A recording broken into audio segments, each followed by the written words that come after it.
Hello, welcome to episode 187 of the Epic Film Challenge. This one, along with last episode and the next episode, I watched in one day at the cinema. I had like a little marathon on my own. And this one is The Artist, which is a French silent film. And it's set in the silent film era, and it's about a silent film star who was a huge hit, and he's a a megastar. And then the talkies are invented, the films with sound and voices and all that kind of stuff. And he kind of is shoved to the side, and he meets this girl who really wants to be in films, and she gets pictured with him in the newspaper, and everyone's like, "Who's that girl with the big film star?" And because of that, she gets to go and audition to be an extra in a film. And then she builds herself up, and she becomes this huge film star, bigger than he ever was.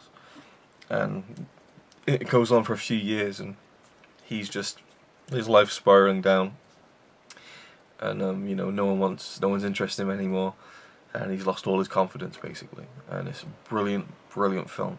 It's silent. There's music throughout the film for the most part, and you get the I forget what they're called, but they just flash up on screen what they're saying, kind of thing. I love that it was filmed in the original aspect ratio of films back then, so it wasn't widescreen, it was just a square. I would have thought that would annoy me, but it really didn't. It really added to the feel of the film, and it was just so authentic as well. Because I knew it was a French film, I thought, wow, they really made it look like Hollywood, but apparently they did film in Hollywood, which was cool. Was it grained? Grained? No, not really, it was just in black and white. But it looked very good. There's a brilliant scene where he's in his dressing room and he puts his glass down, the glass clinks. And I was sitting, I was like, oh, what's going on here? And I was kind of like, oh, what's this? And everything was making noises, and he was trying to speak, and he was screaming, and nothing was coming out. And there's people outside laughing and so on. It was him dreaming. And it's brilliant. Oh, it's such a well done film. I'll admit, a few times I was sat there a little frustrated when, that there's no dialogue. Maybe for about 5 seconds, maybe about 3 times I was kind of like... And also what was really annoying was that the screen in the cinema I went to see it in was not in like a hallway, like past a guy taking a ticket. It was just like at the door next to the main part of the cinema where everyone walks and buys stuff and talks and waits. Why would they put a silent movie there? I know. So whenever it did drop off, there was probably about 3 or 4 times in the film where the music dropped off at a serious moment in the film, and it's just completely silent. It was so effective, but you hear just outside the door kids talking, laughing, screaming, shouting, and it was just like, oh, so annoying. Cats going mental down there. And the ending was brilliant as well. I loved the ending. You actually get to hear them talk, or you get to hear him talk right at the very end. And I don't want to spoil it, or I have just spoiled it. But if you don't want to know anything else, then stop watching now. But right at the very end, the director said, "Oh, that's brilliant, can you do another take?" And he goes, "Yeah, with pleasure," in a really thick French accent.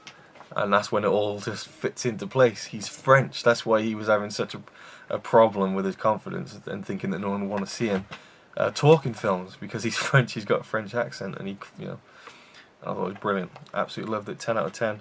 One of those films that gets hyped up and stuff by by the internet and magazines and the film industry, but this is one that actually lived up to the hype for me. Loved it. It was awesome. Some really funny bits in it as well. It really surprised me. And well, not really, because I really wanted to go and Connie really didn't want to go. And but I knew I'd like it. The concept sounded idiotic then. But I really loved it. So when you said that, he was like, "Oh, right, that's why I don't feel confident, because I have a French accent." How the hell does he think then? I think my American accent when I think in English, and I think in my Norwegian. What? When I think in Norwegian, I think in my dialect. Yeah. Yeah. So what was he thinking then? What do you mean, what was he thinking? What language was he thinking in? Oh, no. I don't understand what you're talking about now. Did you not say that once he heard his own voice, he was like, "Oh, I have a French accent"? No, I'm not. I said that's how I felt. I was like, oh, he had a... I'm not saying he at the end was like, oh, I've got a French accent, I can hear myself now, I'm in a silent film. God, that's...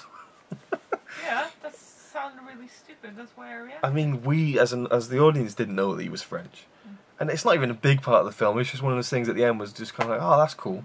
That makes even more sense now. You know, it would have worked without that. You know, it was just a cool little thing at the end that you wouldn't even see coming. Although I guess maybe, you know, from thinking of this a French film, but I just thought if it's a silent film, he doesn't have to speak, you know, English. So anyway, really enjoyed it. 10 out of 10. Definitely going to watch it again many times, hopefully. So thanks for watching.